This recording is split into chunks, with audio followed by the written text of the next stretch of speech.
Évidemment, en voyant mon super t-shirt à l'effigie de Freddy vs Jason, vous dites, eh bien aujourd'hui on va parler de série jeunesse. Vous avez tout compris, puisqu'aujourd'hui on va parler de la version en acteur réel pour la télévision du monde de Narnia, The Chronicles of Narnia, comme on dit outre-Manche, bien sûr basé sur les romans de C.S. Lewis qui ont donné une série de films au milieu des années 2000, et bien pourtant il y a eu plusieurs versions pour la télévision, et moi je vais surtout vous parler de la version du début des années 90 pour la BBC. Petite historique rapide, les romans de C.S. Lewis sont écrits à la fin des années 50, début des années 60. Il y a une première version télé, une première adaptation du premier roman, Le Lion, la Sorcière et l'Armoire, en 1967 pour le réseau ITV. La plupart des épisodes ont été perdus, il en reste quelques-uns, donc en fait on ne sait pas trop à quoi ça ressemble. Il y a une version animée à la fin des années 70, en 1979, mais la version surtout qui fait référence, c'est celle qui était produite entre 1988 et 1990 pour la télé britannique, pour la BBC.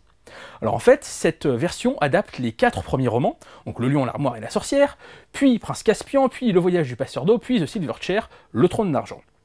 Alors à chaque fois, chaque histoire est adaptée en 6 épisodes, mais en fait l'histoire 2 et l'histoire 3, Prince Caspian et Le Voyage du Passeur d'Aube, sont fusionnés. En fait on a 2 parties pour Prince Caspian, qui est l'histoire un peu la moins intéressante, il faut bien le dire, et 4 pour Le Passeur d'Aube, ce qui fait hop, on a 6 pour ces 2 histoires-là, donc en fait on a 3 fois 6 épisodes. J'espère que vous avez bien suivi ce nombre d'épisodes. Et c'est plutôt assez bien réussi. Vous voyez, Aslan quand même, on est en 88, et franchement, bien foutu. On a un animatronique qui est quand même d'assez belle facture. Seul petit souci, quand il parle, la bouche ne bouge pas assez vite par rapport à ses paroles. C'est le seul petit truc qui fait un peu sortir de l'histoire, mais il est quand même assez bien réalisé. On a évidemment 4 acteurs très jeunes qui jouent les 4 héros, les 4 frères et sœurs qui se retrouvent donc dans le monde de Narnia. Ils vont vivre des aventures absolument fantastiques. En tout cas, ce sont ces 4 frères et sœurs dans les premières histoires, puisqu'après on aura leur cousin, l'insupportable Eustache. Les 4 acteurs sont plutôt bons. C'est toujours assez difficile d'avoir des acteurs d'un jeune âge qui jouent assez bien. Là, c'était quand même absolument crucial pour cette histoire-là. Eh bien, on a 4 acteurs qui jouent quand même assez bien. Niveau production, vous voyez, on a un peu de tout.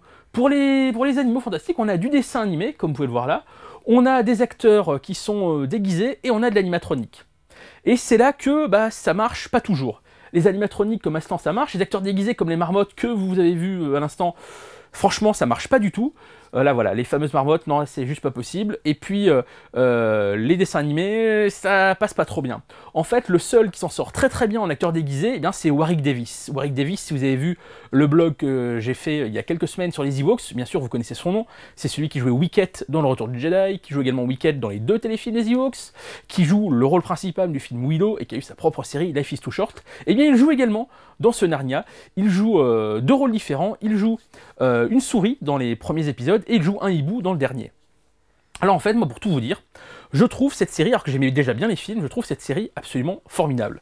La musique est somptueuse, les acteurs jouent plutôt bien, on a une imagination absolument délirante, même si des fois, bon là ça fait un peu pantomime, mais les couleurs sont quand même franchement dingues pour un truc pour enfants, et surtout la 4e histoire, The Silver Chair, dans laquelle on retrouve notamment Tom Baker de la série Doctor Who, le 4e Docteur, celui avec la grande écharpe, qui joue un rôle d'homme grenouille absolument formidable, et l'histoire est absolument géniale dans Silver Chair, avec le château gigantesque dans lequel les enfants sont réduits à une taille toute petite.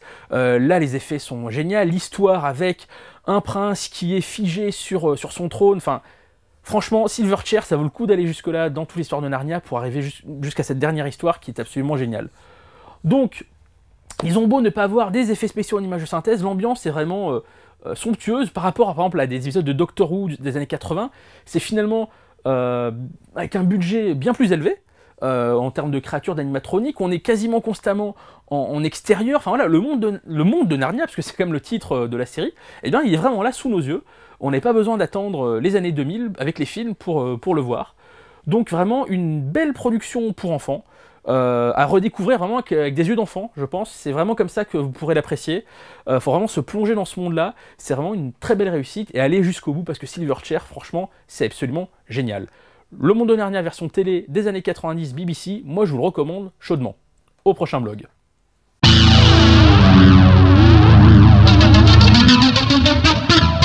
Eh bien, vous avez tout compris, puisqu'on va parler de la version télé avec acteurs réels de Narnia. C'est le monde de Narnia en français, c'est pas les chroniques, c'est le monde en français. Du monde de Narnia. On va avoir du mal aujourd'hui.